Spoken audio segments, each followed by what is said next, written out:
So I saw Ralph Breaks the Internet. I thought it was called Wreck-It Ralph 2, Ralph Breaks the Internet, but no, it's just called Ralph Breaks the Internet. I can't help but think that's a very lame title. It makes me wonder why they didn't call it Ralph Wrecks the Internet. At least if it was Wreck-It Ralph 2 with a subtitle, you'd have two wrecks in the name, so I could understand the change. As it stands, I think Ralph Breaks the Internet is a stupid title and I'm going to call it Wreck-It Ralph 2 from here on out. Shouldn't it be Ralph Wrecks the Internet? Yeah, since he is Wreck-It Ralph. I'm a big fan of the original. It was a wonderful self-contained story set in the world of video games. I thought the new film was about those games getting plugged into the internet and becoming online multiplayer games. You'd be able to do a lot when taking these established characters into the world of online gaming. It's full of potential, but it turns out the film is just about the internet as a whole, which isn't nearly as fun. There's a few games in there, but it's mostly about eBay. One of the arcade games the characters live in breaks, and so the game is going to get unplugged because ordering the spare part will cost more than the game is worth. They manage to find the part they need to fix the game on eBay, and so they venture out into the internet to save the day. The biggest problem I had with this film, and also the thing that takes up the largest amount of screen time, was all the product placement. Sure, some of it is meant to come off as cute, like when they show off the Marvel or Star Wars characters, or they have that room full of Disney princesses for no reason, but it just felt like Disney advertising that they own nearly all of pop culture. It's no different to what Sony do in their movies. True, they didn't stop the film for 10 minutes to play Candy Crush like Sony did in the Emoji Movie, but they do stop the story to show off Star Wars and Marvel characters. There's a whole section where a character is getting chased by stormtroopers that has no reason to be there. It's just so they can shove that character into the Disney princess room, which also has no reason to be there. There's no story element to it, it's just pure references. And then there's all the other stuff like Amazon, Twitter, YouTube, IMDb, and it goes on and on. There's a major story thread involving eBay. The film is essentially Disney's version of the Emoji Movie. Sure, Wreck-It Ralph 2 is better than the Emoji Movie, but I'm not going to let Disney off the hook with their blatant product placement and self-promotion just because they can craft a slightly better film. Don't forget to take out your subscription to YouTube Red. I'd love to know which one has more product placement out of Wreck-It Ralph 2 and the Emoji Movie. I'm willing to bet it's Wreck-It Ralph 2 by quite a margin. They have a lot of internet references like Pinterest and IMDb and whatever, but they don't do anything with them. At points it felt like I was just staring at a wall of corporate logos. In the original movie you see all these game characters, but they have their own set of rules on how the world worked, and it was fun watching Ralph and Vanellope go around and wreck everything. And then in the sequel you just get product placement and outdated memes.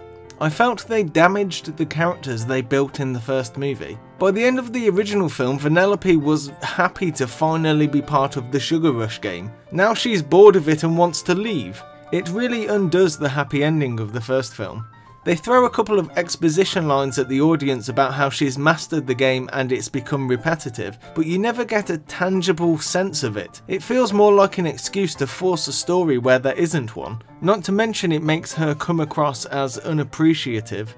Ralph was so needy towards Vanellope, it was embarrassing, quite frankly. Ralph enjoys his mundane life and wants absolutely nothing to change. He can't cope at all with even a slight amount of unpredictability. I don't remember even a hint of that from the character they developed in the first film. Quite the opposite, actually. In short, the characters aren't the same as what they were in the first film. Now they're given these rigid personalities just to create conflict and force a story, rather than it occurring naturally. One of the things that made the original so great was the relationship between the characters worked so well. In Wreck-It Ralph 2, the whole story revolves around how that relationship doesn't work. It's not a direction I wanted to see these characters go in. I love the characters from the first movie, they were so full of life. Wreck-It Ralph 2 really has a huge hole left by the characters from the first film. It missed Felix and Calhoun and all the others. They were in it for maybe 2 minutes, if that. The new characters are in every way inferior to those of the first film. The only new addition I liked was the clickbait guy. Most of the film has absolutely nothing to do with gaming. They do introduce a new racing game, but it was really lame. It's like some old men that had never played computer games before looked at Grand Theft Auto and tried to recreate it without understanding it at all. The designs were so pedestrian and lifeless. They lacked the vibrant energy that the games and places of the original film had. Everything was this sickly shade of brown.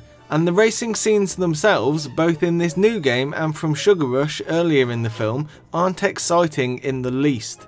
They're a pale imitation of the fast and energetic races in the first movie.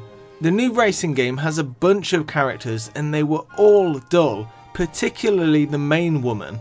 I started to get worried she was going to be in it a lot, but thankfully she's not. She's still in it more than I would have liked, but it didn't become unbearable. It's just that she was so boring. The character was trying too hard to be cool and giving moral lessons. Even her voice acting was incredibly boring compared to everyone else. She was clearly the weakest voice actor in the entire movie.